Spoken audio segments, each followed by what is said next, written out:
Now, Effective Communication with Phil Zeller, CEO, Dale Carnegie, Southwest Michigan.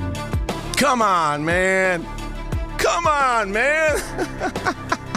Have you heard somebody say that recently? Have you heard somebody getting frustrated with another human being because they don't understand what's going on? Well, hopefully that's not you. But there's a lot of times in your life where you're in a situation and it just keeps coming back and falling in your lap. Are you there? Are you sick of it being in your lap? Well, if you are, you came to the right place today, because we're going to get it out of your lap today. It doesn't have to fall back on you every single time. Welcome to Effective Communication. Phil Zeller with you, as always, my friends. You know, here you are in a situation. You're thinking, why didn't they just take care of it? Why didn't they just take care of it? And then it's right back in your lap. Well, interestingly enough, I was in the situation just this past week. My son had shared with me he was coming home back to the house. He was coming home from college, and he was getting ready to take the car on the trip. And as he's coming home back to the house to load up for his trip he's going on, the engine light comes on in the car. So he gets that red light on the engine on the dashboard that says, hey, the car's having issues. And he calls me off the phone. He goes, oh, Dad, you know, the engine light's on. What do I do? And I said, well, if it's a solid red light, according to the owner's manual, we have an issue, but you can still drive it, get it home, and then we'll have it checked out. I said, now, if it starts to flash, according to the owner's manual on the car, that's when you got to pull it over and stop. That is a really bad thing going on with that engine, and you got to pull it over and stop.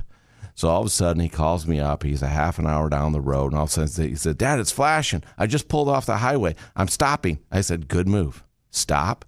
And at this point in time, he was about halfway home. And the question that I had was we were trying to get out of town to go on a trip that weekend, my wife and I, with my daughter. We had a weekend that we were driving a state away. We're driving down to the state of Ohio. And for all of you listening around the world, I live in the state of Michigan in the United States, and we were driving down to Ohio for a soccer tournament all weekend. And for you, my international friends, of course, that's football, right? Real football. But we were going down to this tournament, and I needed my son back home safely before I left because I wanted to make sure he was good to go on his trip, because he was going to make a run down to Florida with his buddies in the car, and the car wasn't functioning properly. So as a good parent, follow through. You know, you're concerned about your kids. You want to make sure they get from point A to point B safely. Well, I coached him through it. We were able to get the car home, and he was able to pull in the drive. And I said, this weekend I'm going to be gone, and I know you want to leave on Monday to go on your trip to head to Florida.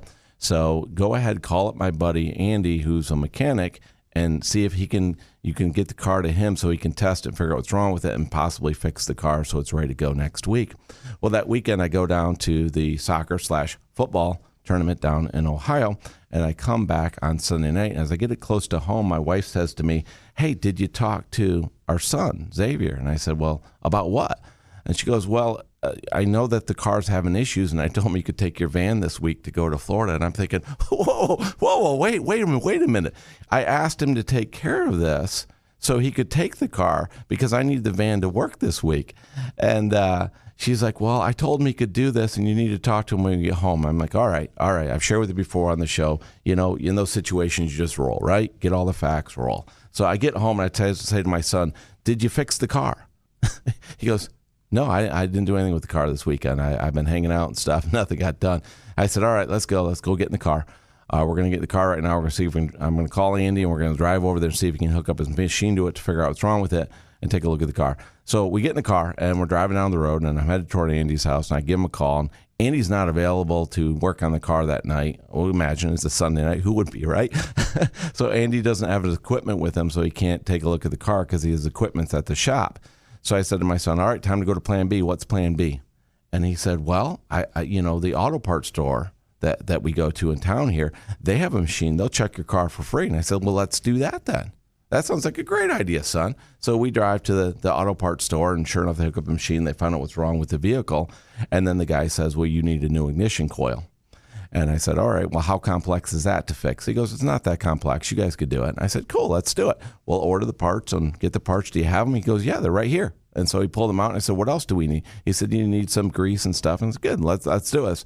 So I get the parts. I turn to my son. I said, son, great idea you had to come here. Now we got the parts. Now we can go back to the house and we can fix the car.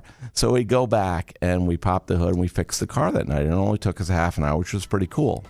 But my point to you is I didn't own the problem. He owned the problem.